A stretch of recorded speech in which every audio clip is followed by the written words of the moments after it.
Hi guys, welcome to Catapults. Today we're going to be going around one of my permissions. We're going to be having a look to see what we can catch with the catapult. And at the end of the video we'll be cooking it up, hopefully something tasty, and hopefully we get something as well. So using the catapult, 6090 tubing, gypsy tabs and some 14mm lead. So hopefully it gets us something to eat. Just got down to my permission now, it's about 9 o'clock in the morning. There's a few fresh pheasant tracks about this morning, so hopefully there should be a few about and we should have a bit of something to eat for tea.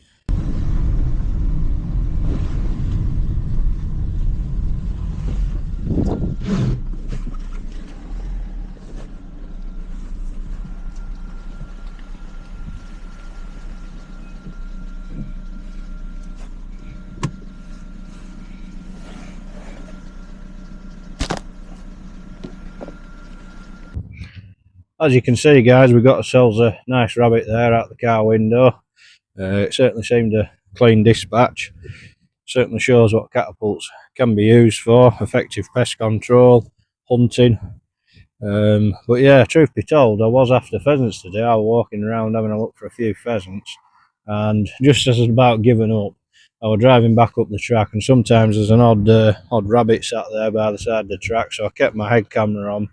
I thought just in case I see a rabbit, and sure enough, the one just sat there. So it won't be pheasant for tea tonight, but we will be having some rabbit. So we've got a bit of something to eat.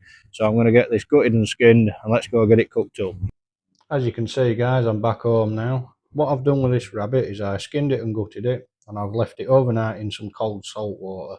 What that does is it draws the blood out of the meat, makes it taste less gamey, and also softens it. And what I'm going to do with this is I'm going to turn it into a honey and mustard stew, and I'm going to do some garlic and herb dumplings with it. Really simple recipe this, makes pretty much any game taste good. So I'm going to give this pour this salt water out, give it a quick rinse under the tap, and I'm going to get as much meat off it as possible, and we'll get it in the pot. I've chopped my rabbit meat up, I've finely diced that. I'm going to put some potatoes, carrots, parsnips and onions in there, so I'm going to dice my onions, fry that with the rabbit. I'm going to peel my potatoes, carrots and parsnips. I'm going to put that in when it's boiling. So I've got my pan on a low heat. I'm going to put a dash of olive oil in there, add my onions and my rabbit meat to fry up.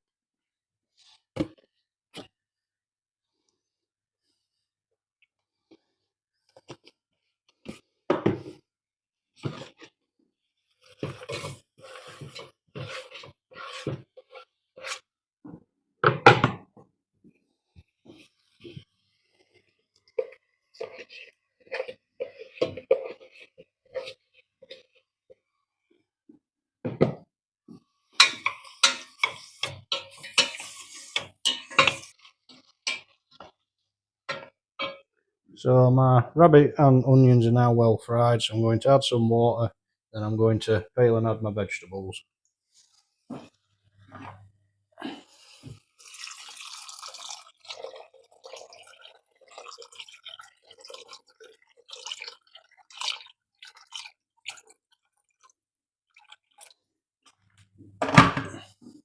Guys, I've chopped my vegetables up. I'm going to add that to the pan, let it boil for about 20 minutes, and in the meantime I'm going to make some dumplings. I'm going to mix some self-raising flour with some butter, and I'll see you when I've done that.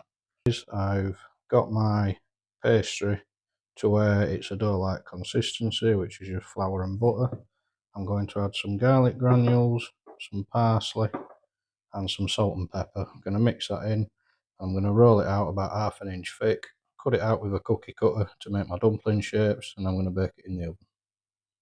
As you can see guys, I've gone and cooked these out, and I'm going to stick them in the oven for about 15 minutes until they're golden brown.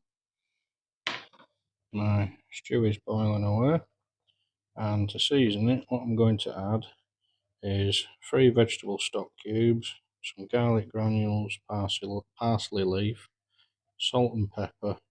I'm going to add a few tablespoons worth of honey, and about half a teaspoon of English mustard. The honey gives it a bit of sweetness and the mustard gives it a little bit of tang. So I'm going to go and pop all that into my stew now, and I'll show you what it looks like when it's been cooked and we have our dumplings done. There we are, ladies and gents. From field to fork, you've seen me catch the rabbit and you've seen me cook it. We've got mixed vegetable and rabbit stew, honey and mustard in there, and we have parsley and garlic dumplings. So there we are. Remember to subscribe.